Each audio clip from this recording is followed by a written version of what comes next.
Good morning. Now, when we say good morning for our students, we always expect them to be a little more enthusiastic than that. Good morning, my fellow teachers. All right. I would like, first of all, to thank Dr. Ismail for a very engaging and really lovely presentation. Dr. Ismail brought out the necessity of unity in India. I could not agree more. I would also like to take one step further.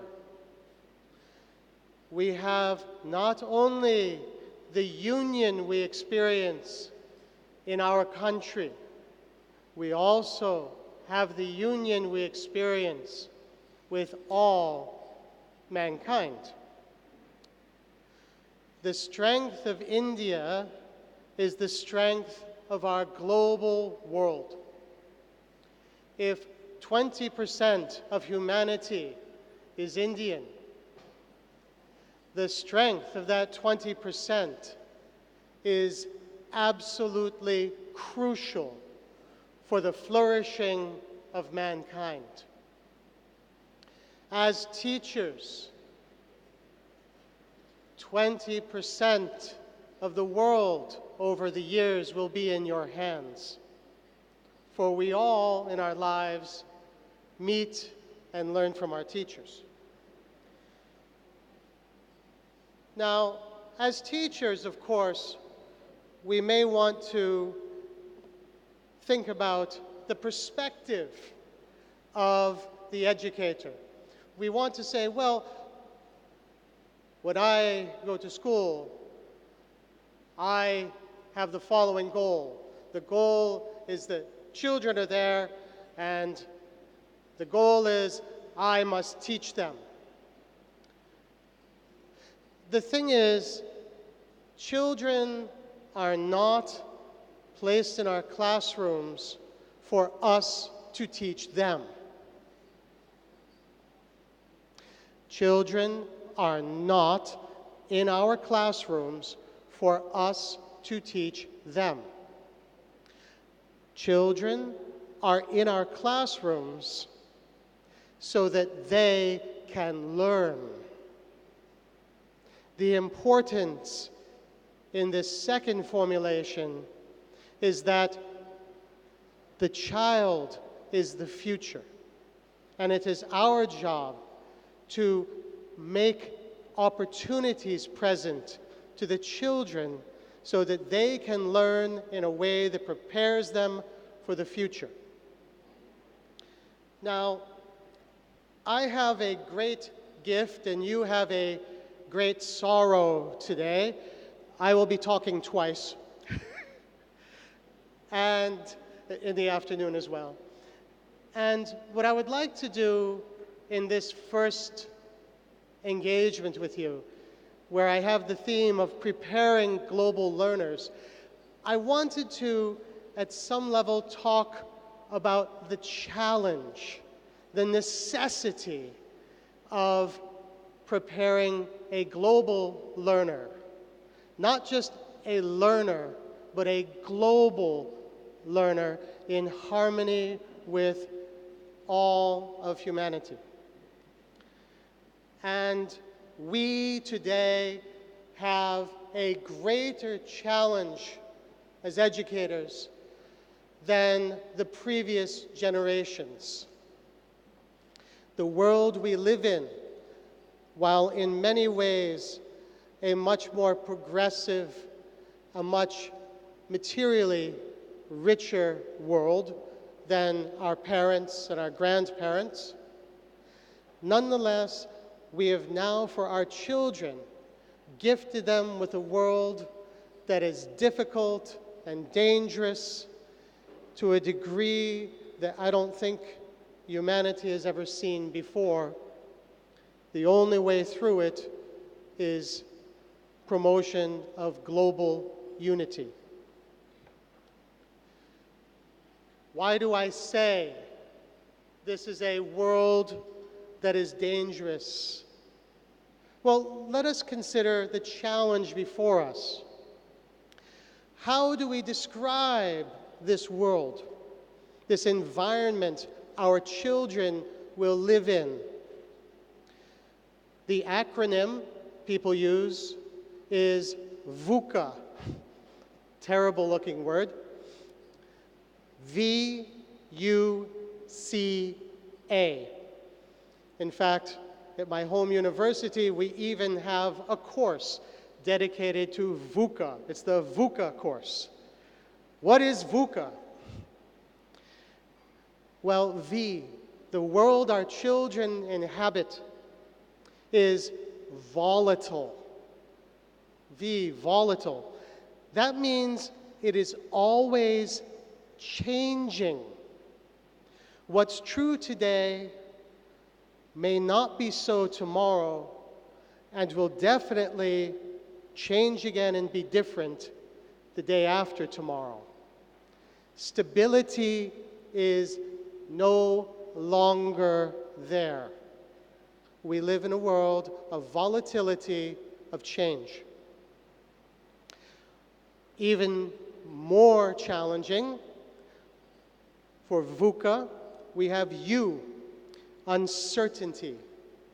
The world of tomorrow is uncertain. This means we cannot predict the challenges and the right responses for our children. Look at the sorts of preparation we give them. We all saw the story of Dr. Ismail, where he talked about the composition will always be about the tree, correct? And then it's about the cow. We cannot predict that. And what kind of response do our children have if all we do is say, the answer is this fact, it is the tree? We only talk about tying the cow to the tree and then have a lovely discussion of the tree. Not enough on the cow. We cannot predict what's coming next in an uncertain world. And I will come back to this topic of uncertainty because after I go through all of the VUCA discussion, I will come back to this topic of uncertainty because I want us to really appreciate that in principle, it is impossible to predict the future in the way that we hoped we could. Predicting the future, unfortunately, is a pipe dream. The next bit of VUCA is complexity. Our world of the future is, without doubt, complex. It's more complex today than it was yesterday or the day before. What this really means for us, this complexity, is not so much about difficulty, but rather our interconnectedness in this globalized world means that no part and no person stands alone. We cannot be blind atoms colliding in the void and rebounding again. We always come together. The hydrogen and the oxygen form the water, and it stays water. And again, I will talk a little bit about this complexity, but more in my second talk this afternoon, where I will suggest that we have means of not so much predicting, but building the sort of adaptability in our students they need to effectively engage this future. And finally, the last letter, A. A is no longer for apple. A is for ambiguous. Ambiguous. We nowadays are constantly challenged to find the meaning of, the meaning behind, and the meaning between our experiences. What does it mean?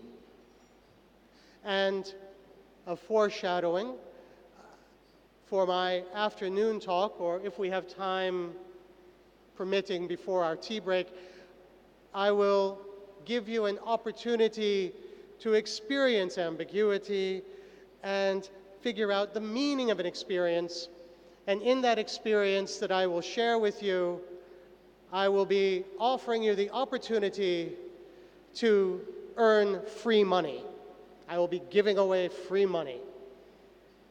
Well, not exactly, but we'll see. And I will invite you to discuss what is the meaning of that experience. So what I'd like to do is focus, first of all, on that uncertainty that I mentioned in VUCA. Here is the challenge. Here's the challenge. All of us wish to know what is going to happen, but there are at least 3, in fact, several more, sources of systematic uncertainty. There are things that, in principle, we cannot predict. I begin with the first one. The first one.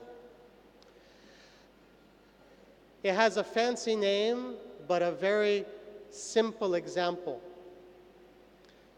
Whenever we interact with our fellow human beings, there is an infinitely reflexive, game-theoretic dimension to that. That sounds very complex, but it's very simple. All of us know this. Let me see, I'll just walk over here and tell me if you know this game.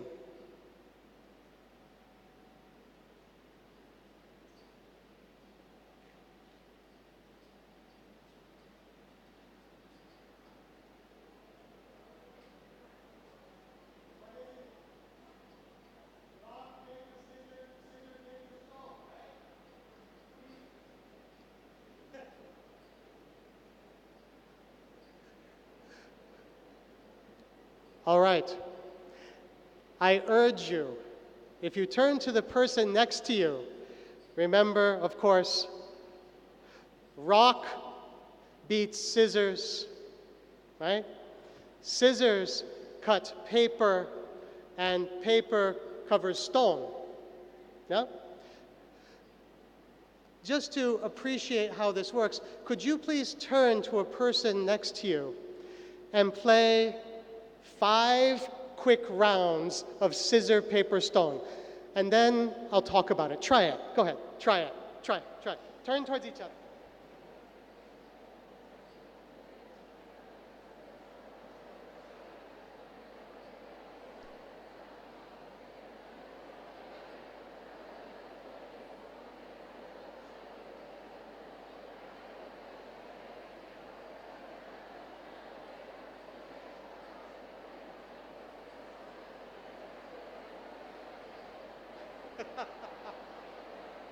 Okay.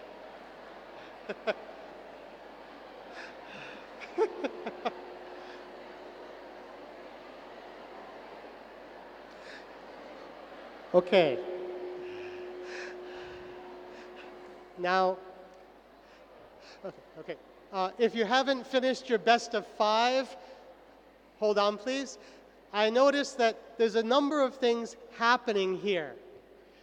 There are some folks out there who still have not resolved the 5 games. Why? Why? Let me ask you another question. How do you win in this game? How do you win? You try to predict what the other person's going to do, don't you? Oh, I think they're going to start strong. They start with rock. If they're going to start with rock, then I better do paper. But wait a minute, they're going to think that I am going to do paper to cover their rock. So they're going to do what? Scissors. Ah, but if they're doing scissors, I have to do rock. And so out comes your opponent, rock, rock, tie. In order to predict the other person, ask yourself, how many layers deep do you have to go? Is there any real limit? No. You keep going deeper and deeper and deeper and deeper until your brain gets tired and you just choose one. Right? So the thing is, trying to predict the future, even in such a simple human interaction as rock, paper, scissors, is impossible because however deep you analyze, there's always another step you could go. And there is no best stopping place. It can go forever, and you do not know because the limit is simply our human tiredness. Correct? If we cannot know the future in that type of interaction, how much more complicated is it when we are with our family, with our friends, with a stranger who is a friend we have yet to make? How do we know? We cannot. So this is an example of what I would call reflexive, because you go back and reflect on each other, game theory, okay? This is built into how we operate as humans. We cannot predict the other person. There's another source of radical unpredictability. So here's my second example. It is in principle impossible to predict a radically new idea. You cannot predict a radically new idea. You cannot invent that new idea and predict it. What do I mean? Okay, imagine that we are all back in our cave thousands of years ago. And we have two cavemen talking, Og and Thag. Og turns to Thag and says, Thag? Yes, Og. Me have prediction. Oh, what predict you? Me predict in future. They take round thing. Then me predict in future, people put hole through middle of round thing. Get two of those, put big stick between. We call the stick axle, and we call the round things bob. No, wheel. Now the question is, Thag now looks at Bob and says, Og, you cannot predict that the wheel will be invented, because in your predicting it, you just invented it. To describe it in the prediction is to invent it. Right? Now, have there been any ideas like that recently? Why, yes, there have been. A lot of them.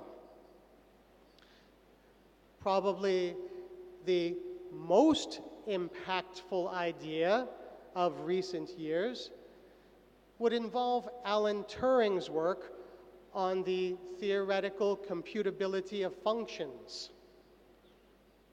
We remember what that gave us, right? Computers. We could not, without that work of Mr. Turing, have invented the computer. Once the idea was there, we could develop the computer. But until that idea was present, there could be no true computer. So think about this. What has strongly impacted our lives? Well, I don't know about you, but I carry a computer in my pocket. A computer, by the way, significantly more powerful than the one I used to have as a child, which had 2K memory. It was a Sinclair, Timex, yeah? Sinclair, computer had 2K of RAM. 2K! Not 2 terabytes, not 2 gigabytes, 2K. Think about how much the computer and connections, again, between computers have changed our world. We are a global species now, and the tool we use to tie ourselves together is the computer. That's the second type of unpredictability. The radically new ideas cannot be predicted, and those radical new ideas can change our whole society, the way we do business, the way we learn, the way we think, the way we research, all changed. There is a third source of radical unpredictability, of uncertainty. And here's the one that it's very, very technical, and I'm happy to explain, but it's really quite scary. Suppose, as we do now, we already have our computers. And suppose that I am a mathematician, and what would be useful for me is I would have a list of mathematical theorems, and I want to predict, using my computer, which of those theorems will be proven true in the next 10, 15 years. Okay? Here's the thing.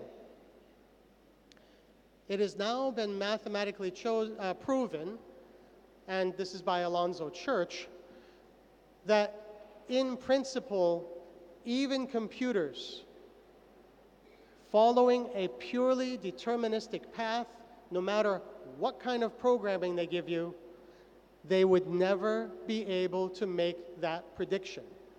Think about it. A computer, fully deterministic, programmed as complexly as you want from the year 3500, still would not be able to predict which math theorems would be proven in the future. Math. You cannot even predict math. And just as a side note, well, we'll let that go at the moment. Now, that's the environment in which we are raising our children.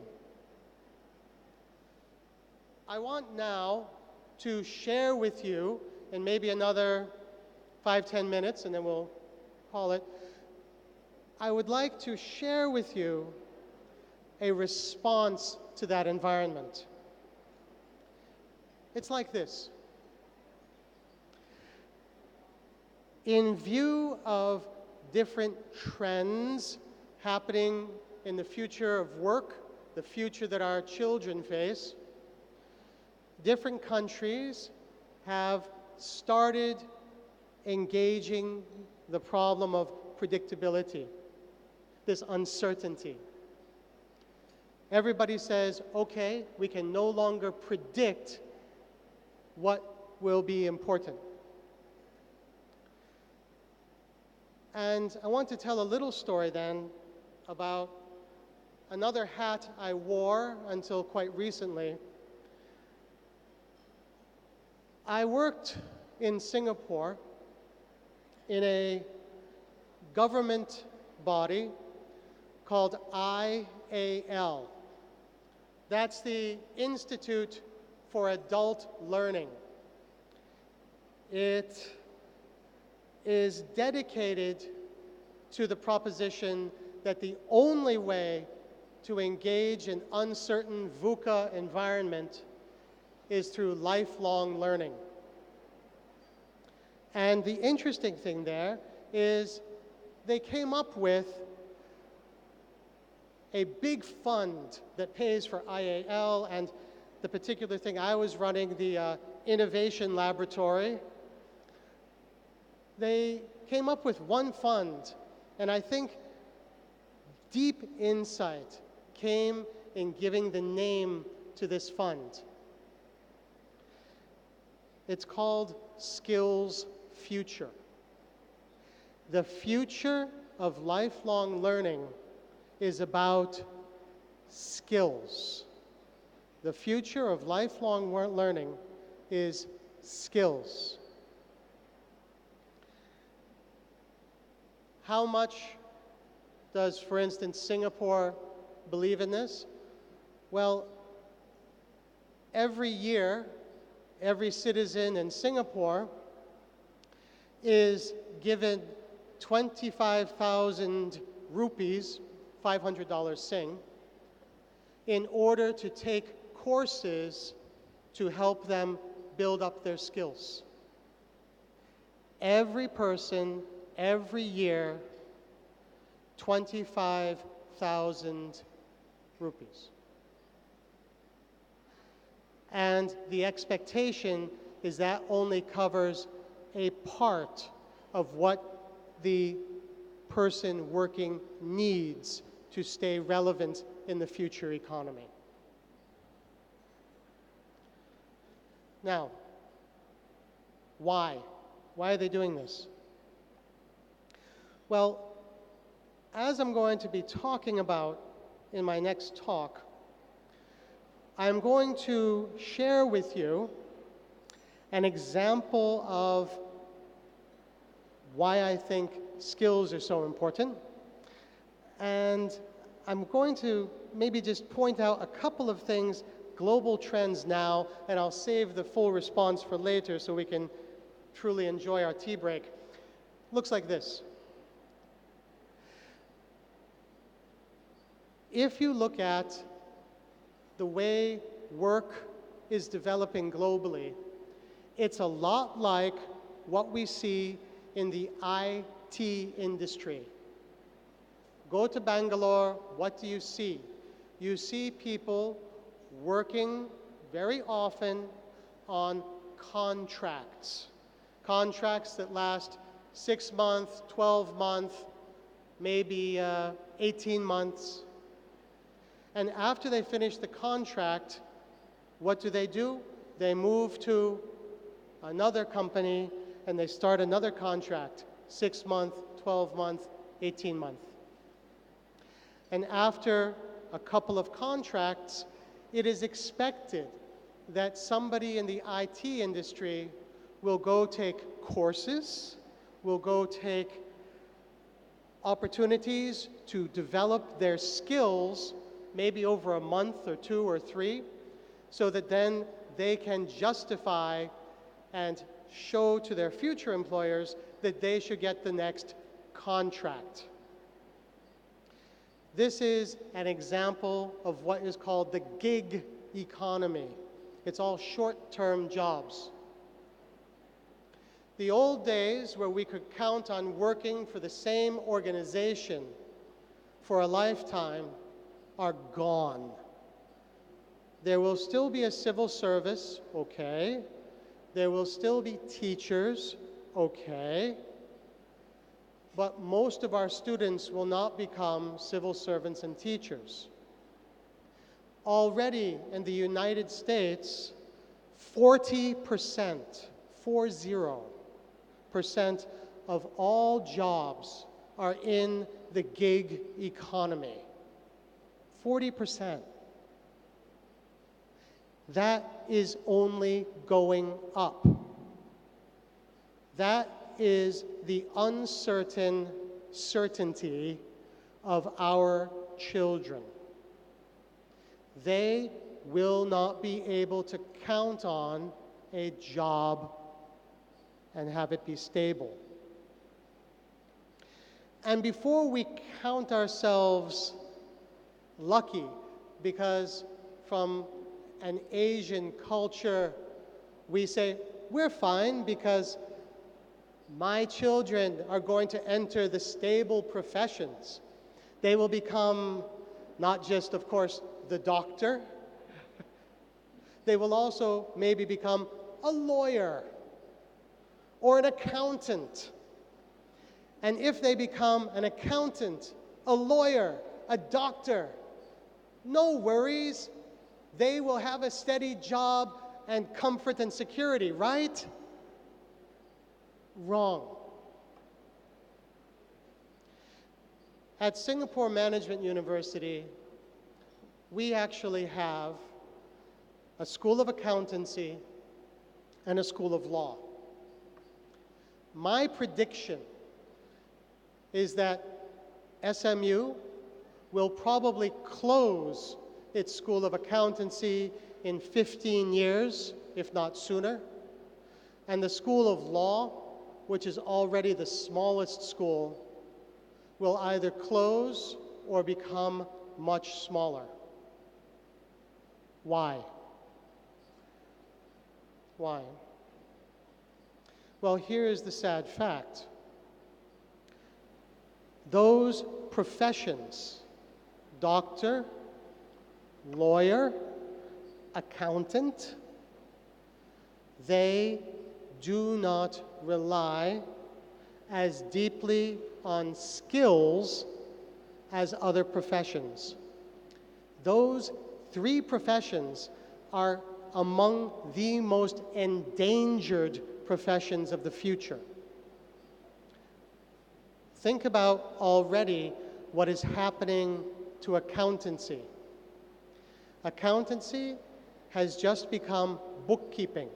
You get a computer program, like MYOB for instance, or Xero, or anything that's on the net, and you could get somebody with very little training to type in the numbers and you're done. True, there will still be a need for people at the highest level of complexity. So for instance, you will need people who can be financial controllers. But how many financial controllers does even a multinational corporation need? Not like big teams of accountants of old, the number of people and positions on one hand. Take law. In law, we already have the case of artificial intelligence replacing lawyers. This trend started before computers. Before there were computers, and before computers were popular, I could walk into a stationery store in the US and from a rack pick up a standard contract. I could pay, in those days, maybe $3, $5. I pay $3. I get a contract if I wanted to do rental, to let out an apartment or a room. I could pick up a contract for non-disclosure agreement so we can talk in business. I could pick up a contract of any sort, many of them very common. Just cross out the words I do not need, and it works. With the advent of AI, artificial intelligence, and like IBM's Watson, here's what happened. They did a study of new lawyers versus Watson. The new lawyers had to make recommendations for their clients. Watson, the artificial intelligence, had to make recommendations for the clients. And here's what happened. New lawyers got it right about 76% of the time, up to maybe 78. Watson got it right 80%. In other words, we already have, in principle and freely available, better legal advice than lawyers.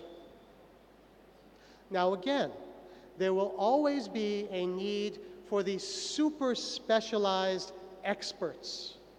There will be a need, of course, for judges who handle theory and changes of theory, like how to handle new intellectual property developments, high-end great thinkers. We need such scholars and judges.